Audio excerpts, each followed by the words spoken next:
Hello, everyone from Chelsea Fan TV. I hope we're all doing very well. I just came from work and I thought I'd do a little cheeky stream before the game. I'm not in Poland. I decided not to go to this game for the reason that it is financially unviable for me. Don't get me wrong. Yes, I could go. Of course, I could go. But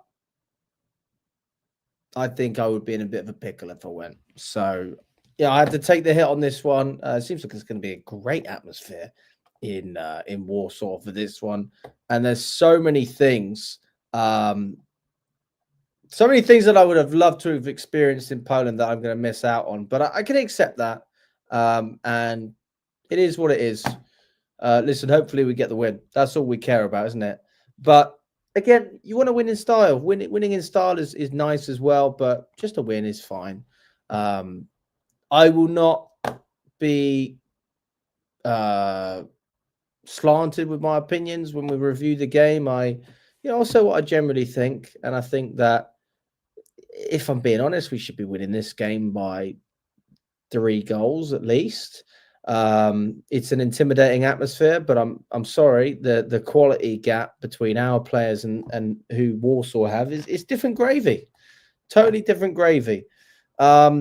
Big up to Jordan. I hope you're doing well, man. Big up to Tom as well. Good to see you guys in the building. I will go through the lineup very shortly. Michael says Maresca's a bum. Liam says yes, Alex. I hope you're doing well, mate. KDH Masterclass is on the way.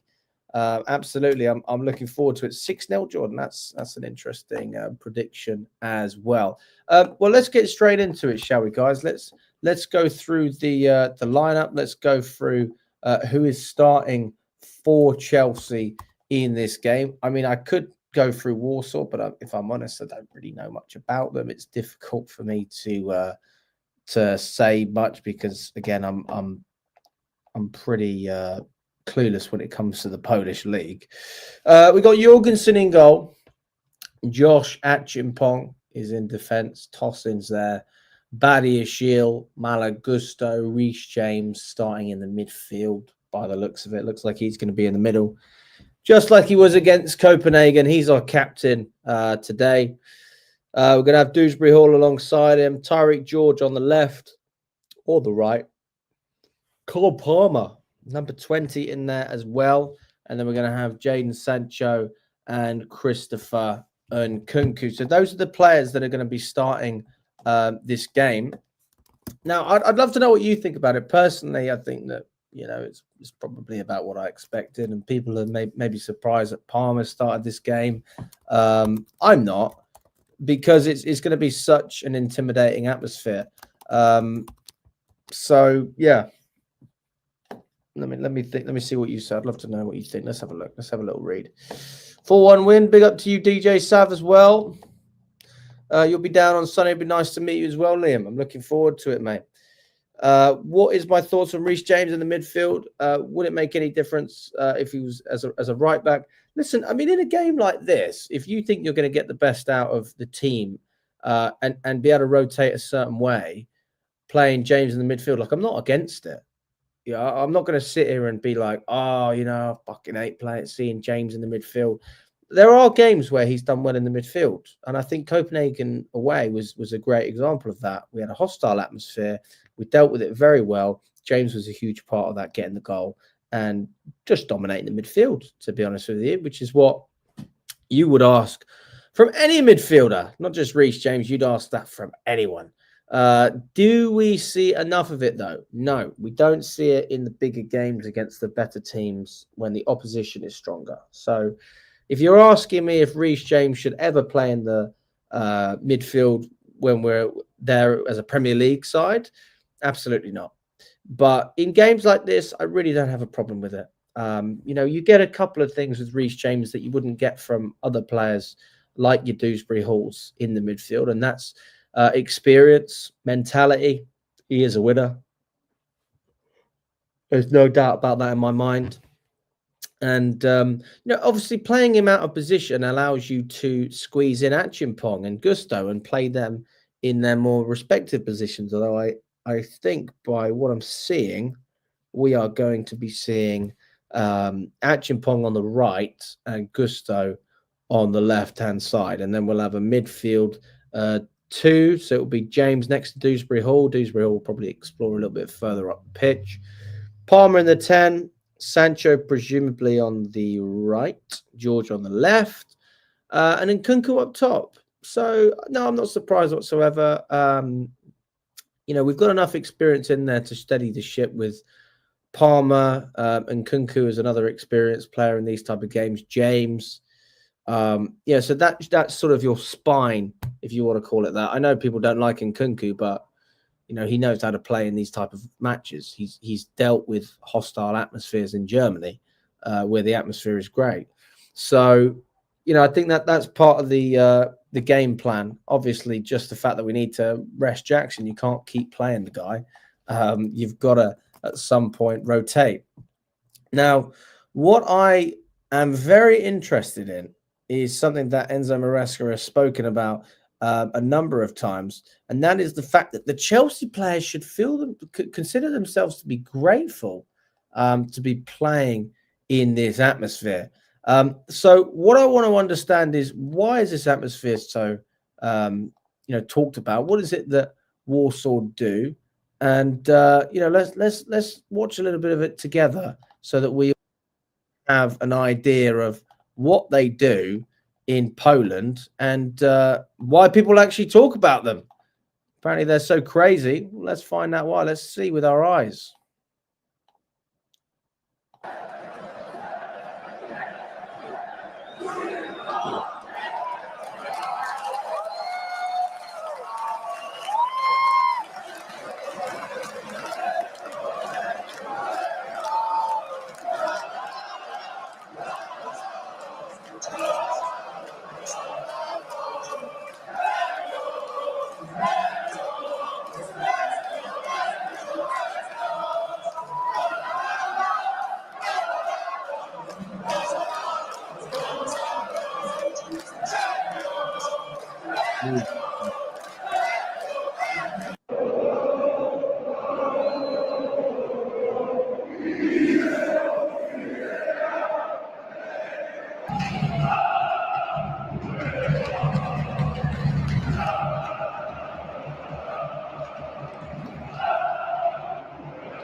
That's while the game is going on, by the way, guys. This is during the game.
Jesus, that's crazy.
It's impressive, isn't it?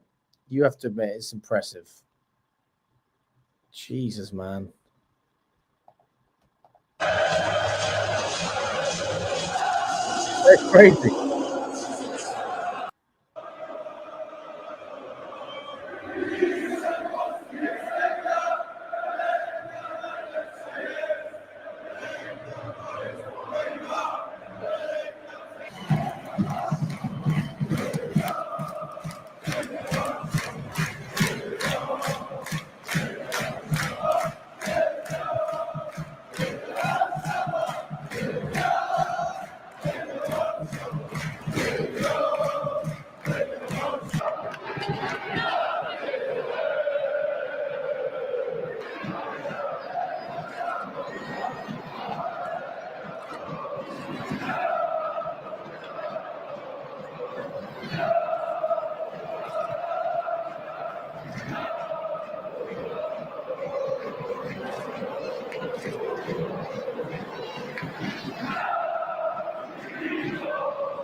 Yes, Jacob has gone.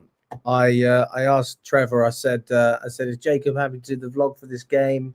And he said yes. So Jacob will be sending a vlog to me later on, which will be going on the channel for this game. What a great vlog that would be. That would be incredible.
I think we understand the gist.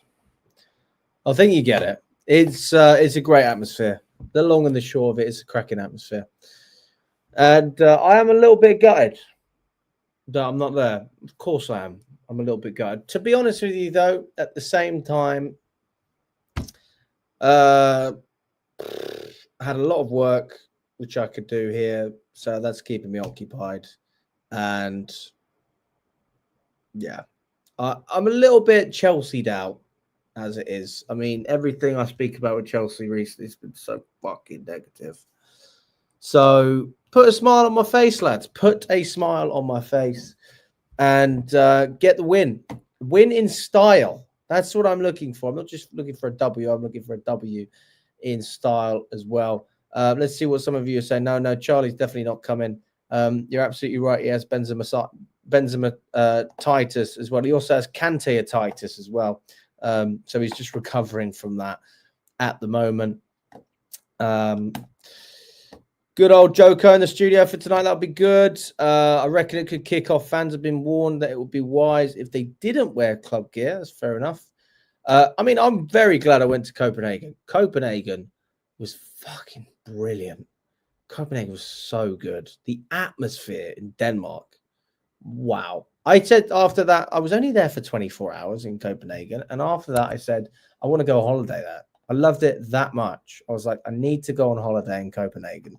I know it's not like the warmest country in the world. It's a little bit cold. It's a bit nippy. But I thought, you know what? What a great holiday. What a great time you have out there. Yeah, so that's the way I see it in that sense. What else can I say? Yeah, I mean, looking back at the Copenhagen game, I mean, the first minute was where things were popping off. That was when, you know, it was really, really a hostile atmosphere, to be fair. And you could feel it as a fan in the stadium. You know, when you're at a big game and you just think, wow, I can feel that this is a big game. Because there are big games like Arsenal, what we had when we lost 1-0. You just thought, like, this is just a bit rubbish. Like, it doesn't feel like a big game. And these European matches, you really get that feeling, especially away. I mean, these are the best games to go to, if I'm honest, as a match-going fan. You can never beat a European away day. Give you an idea of what the fans are going to experience. I mean, I'm sure it's probably going to be better than what I had. But it would be something like this.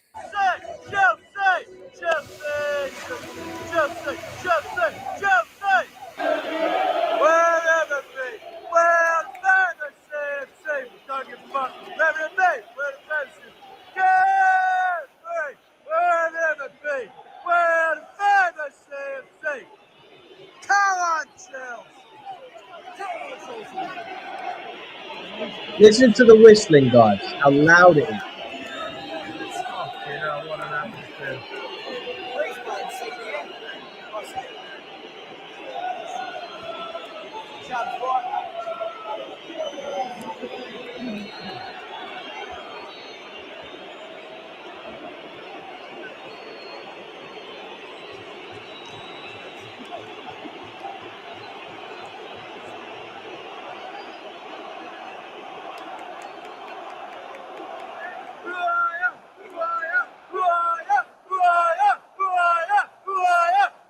That was the first minute against Copenhagen, and it was brilliant.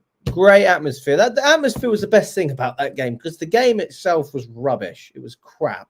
But, you know, the day out, the trip, everything else was brilliant. Loved it. And I'm sure people have had a great time in Warsaw as well. Obviously, a shame that I'm not out there, but I'm happy for every other Chelsea fan who is, and I'm happy to support from home. Sometimes, you know what? I don't know if anyone else that's watching goes to the games regularly. Sometimes you just want to watch it on the fucking telly. There's nothing wrong with it. Just want to relax, pack of Cheetos, happy days. That's it. That's all you need in your life. Packet of crisps and watch the football. I wouldn't. Let's not get ahead of ourselves here, Jordan. Let's not. let's not dream tsee much. Glad to see Josh is playing. Still not convinced with Maresca. Unfortunately, even finishing outside the top four, we'll still see him managing us this season. I couldn't agree more with you. SGM, I think you hit the nail on the head there, mate. Absolutely. And you know, this team has a lot to do in order to get where we need to go. And we need to we need to level up. We need to level up. We've got Dutch officials for the game today. Now, whether that means anything to anyone, who knows? But it's worth noting, isn't it? The officials are as follows. Here we go. Dutch officials. The officials have been confirmed. It is the Josef Podolski's multiple stadium. Obviously, we'll have your favorites. Who's the referee? Does anyone know who this referee is? There we go. Serdar Gobajubic. Never heard of him. But he was in charge of our game against Heidenheim away from home, which I also didn't go to. I didn't go to Heidenheim, and I'm not going to Warsaw. I'm slacking this season, guys. What's going on here? First Heidenheim. I didn't go to cfctvyt, although you can blame Matt Dad for that. He actually left me behind. He was meant to drive me. That's a complicated story. But I was meant to go to cfctvyt, and I didn't. And now Warsaw as well. Fucking hell. But I did go to Copenhagen. I went to Copenhagen with my dad, and we had a great time. So that's the referee for this one. And let's have a look and see what has been said before this match. What are the quotes from the players, the manager? What do we have to look at and see what they've been saying? Let's have a look. Let's read what's going on. So we've arrived for his conference, and Maresca said, this is what Maresca had to say. We have shown them some in the environment in this stadium so they can adapt. The players have to think they're lucky to experience these kind of games. Now, I don't know about you, but I personally am not a big fan of this message. I think the way he has spoken to try and convey, I understand what he's trying to say. Like Scott, we did a show yesterday. But it's not coming across well for me. It's not coming across like a winner. It's not coming across like a manager that I want back. It's just not coming across in that way whatsoever. Why should we be lucky? Why can't Warsaw be lucky? Why can't they be lucky that they're playing us? They're playing a team who won the fucking Champions League a couple of years ago. Why do we have to be lucky? Are we so privileged? Like, does privilege win you trophies? The fact that you're lucky? No. You are there to get to the next round, and you got to instill a mentality in the club that we are here to win. Not that we are lucky to be here. It's not a fucking fluke. We are a top team, and that's it. We're actually unlucky to be in the Conference League because we were meant to be in the Europa League, but United won the FA Cup, so we got bumped down. So consider it the opposite way round. This is another clip that I want to refer people to after we lost against Brentford. For those of this is the mentality that we're talking about here after the Brentford game. Tricky stadium, tricky game, sunny day. The pitch was dry. They tried to kill the tempo of the game. So for me, it was a complete game. But overall, as I said, I think we did enough to win the game. We shot more than 20 times. And probably the only thing we missed has been the goal. But overall, happy with the performance. Trickiest. This is the mediocre standard of football from a mentality standpoint. This is what we're working with. The players need to just get on with it. Whatever Maresca said, I hope he said something good. But, I mean, oh, God.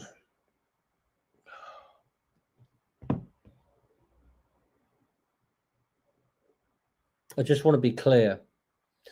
I do think Chelsea will win. Not by a lot. I think we'll probably win by 1 goal. That's my guess. I reckon we'll win by 1 goal. Aston Villa did lose against Legia Warsaw last year in Europe. Was that the Europa League? I think it was, wasn't it? Yeah, Aston Villa did lose that game. So when I look at Chelsea right now and I see where we are, I think that we are. Oh, that was in the Conference League as well. Yeah, I think we've got to be very careful, guys. We've got to be very careful. So, I'm not going into this game saying we're going to smash them. We should win by 2-3 goals. We should win. But I think we will win by about 1. I don't think we lose. If we lose, I'm surprised. I also think that if we lose, we win the home leg. So I'm not concerned about us getting knocked out of the competition.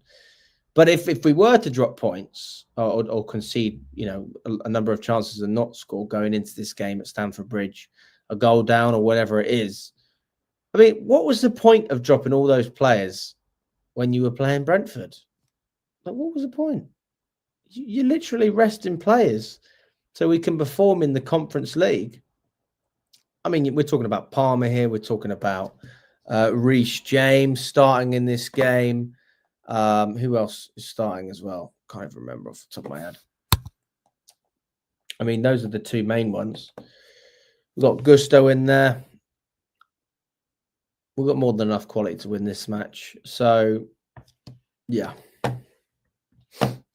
If I'm honest, guys, in a lot of ways, I'm just waiting to see what happens, what Maresca does. Like, we know how he's going to set up the team. We know. So then it's just a case of, are we going to play well or are we going to play badly? Are Warsaw going to cause us problems or not? So let's have a look.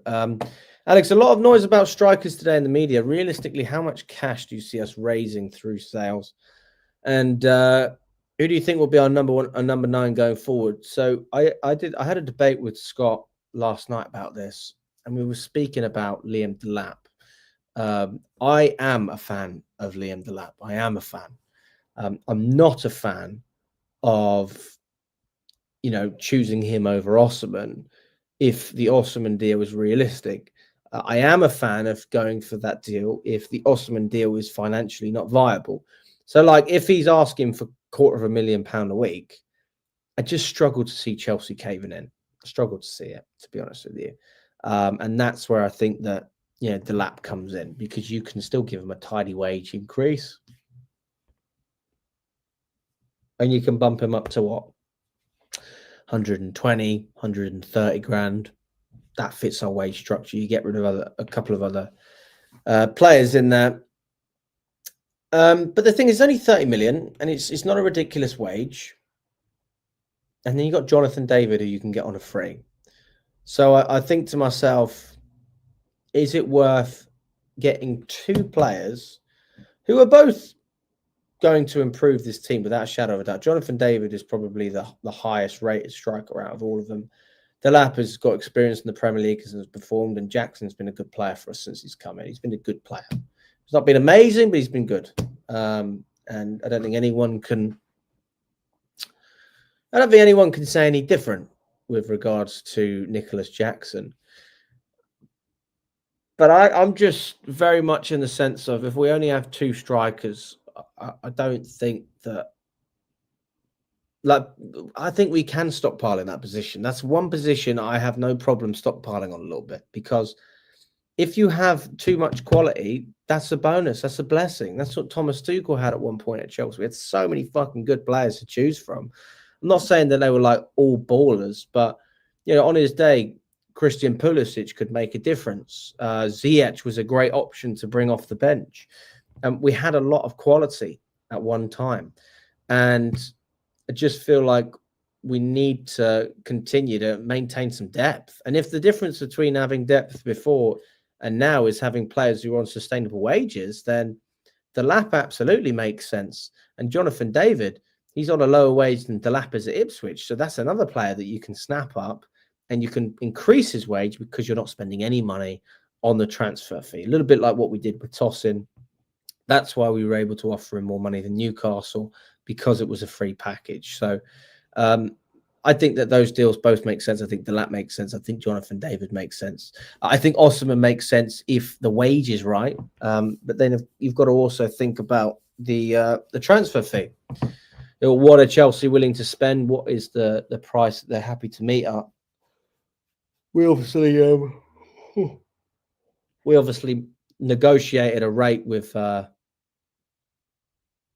I don't even know if we did negotiate a rate with Napoli. I'm honestly not sure. I think we had to agree something with the player first, and then we would agree something with the club. It was a really unique sort of transfer embargo.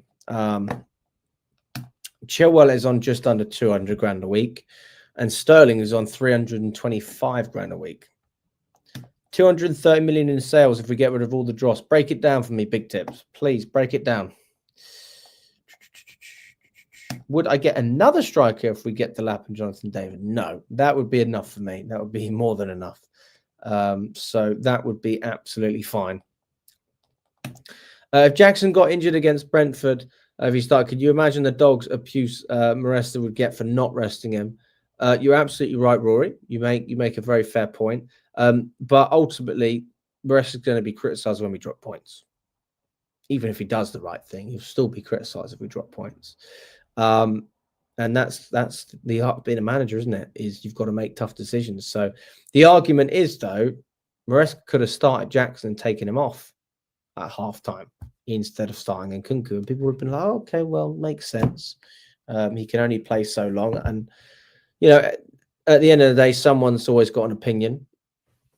Me personally, like, the starting 11 was not great, but that's beyond why I don't like Maresca. I mean, it's not just that. I dislike Maresca for many reasons, and that was not the final straw for me. The final straw for me was when he kept picking Sanchez. That was the straw that broke the camel's back. And then you've had this accumulation of poor results and boring games and strange comments in the press, like the one I showed you at Brentford, where he spoke about the pitch being dry and it was sunny, as if that doesn't affect both teams.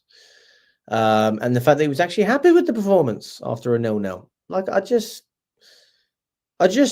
don't get anything from this manager. I really don't. Yeah.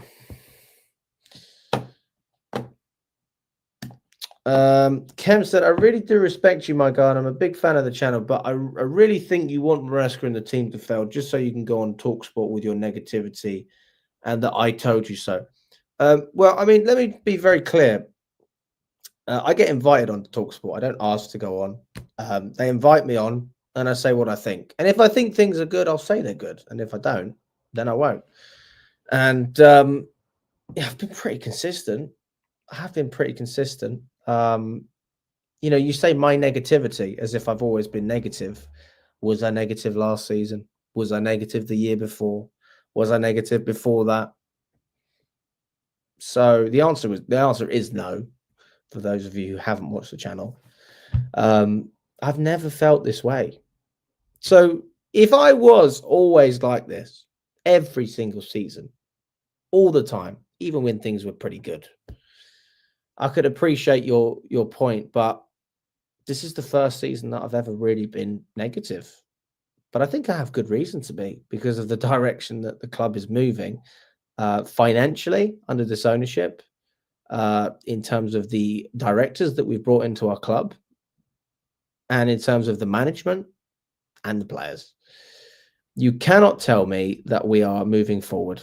And if we are, we're moving forward very slowly, which is fine, but you're moving slowly, which means you are sacrificing success short term, which in my opinion is not acceptable at a club like Chelsea. I've given this project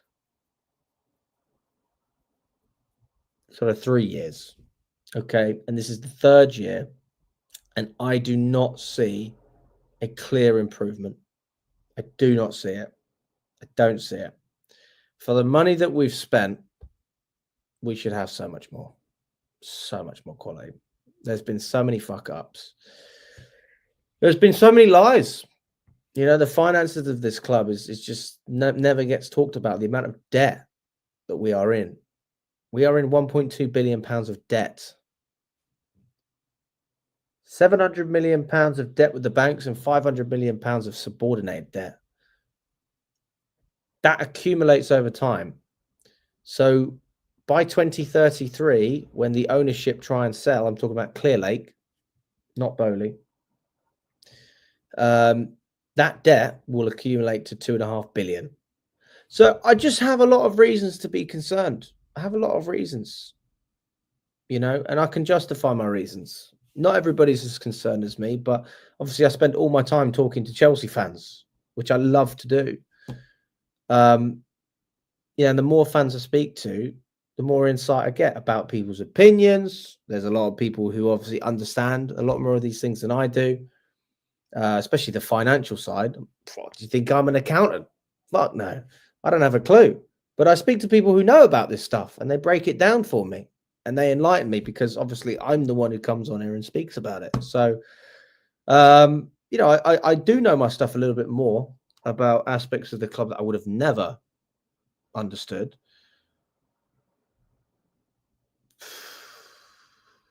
Big up Johnny Minerals. Geezer was switching yesterday, lol. I feel the pain. What? What do you mean he was switching? I don't know what that means. It's the most boring football I've watched in decades. You're right. Victor Osman's the long-term target. He would be the most expensive and the oldest option. That's true.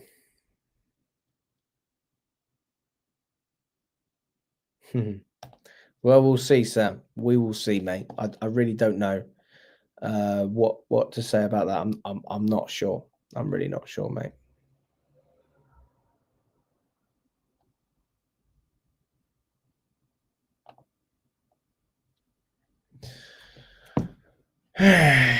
So, listen, I'm going to put my score predictions in, and I'm going to say 2-1 to Chelsea. 2-1. That is my score prediction, 2-1. Let me know your score predictions in the chat as well, guys. Big up to all of you.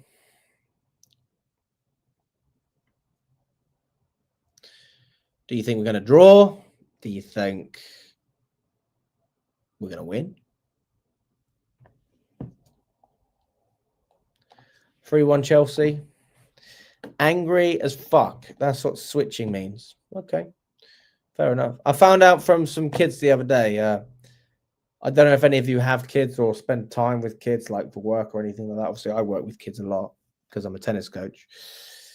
Skibbity is the new sensation. Skibbity toilet, which basically means crap and shit. That's how kids, like, if a kid ever thinks something's rubbish, they'll say skibbity. So I don't want to see any skibbity football today. Let's have some quality stuff. Do I think it's going to happen? Probably not.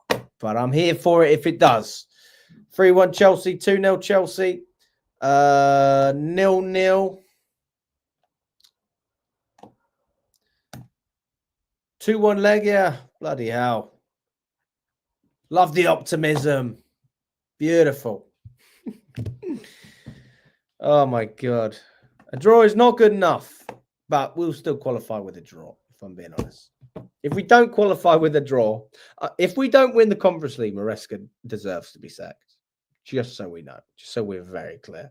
I don't believe that he will be sacked to do with our Premier League finishes. Because we win the Conference League, I think that his job will be safe. Yeah. Can you imagine? Can you imagine getting knocked out by Warsaw? I don't even want to think about it. 8-0 Chelsea. That's what I'm talking about, Rory. I love it. 4-1 Jackson and Palmer get off the cold streak. Love it. 5-0 Chelsea. Absolutely beautiful, guys. Listen, we've got 50 of you in. Smash the like button. Let's get up to 50 likes on the video. Straight up to 50 likes on the live. If you haven't already smashed the like button, it helps the channel. We're on about 25 as it stands, 24, 25 likes. So smash that like button. Let's get it up. Oh, goodness.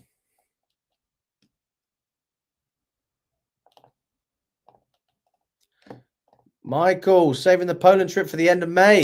I will see you there, my friend. Absolutely. It's a shame we couldn't have you on the podcast the other day. That would have been good fun. I hope you're doing well, Michael. Listen, guys, appreciate your time. I'm going to get ready to watch the game now. This is just a little stream off the cuff. I thought I should do something before the game. We will be doing fan cams after the game to react. And there will be a podcast as well tomorrow.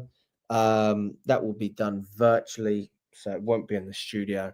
And we will have a show in the evening tomorrow as well. So lots of stuff coming up. All the best, and we will catch up very soon. Up the Chelsea. Get a win today, and we'll see.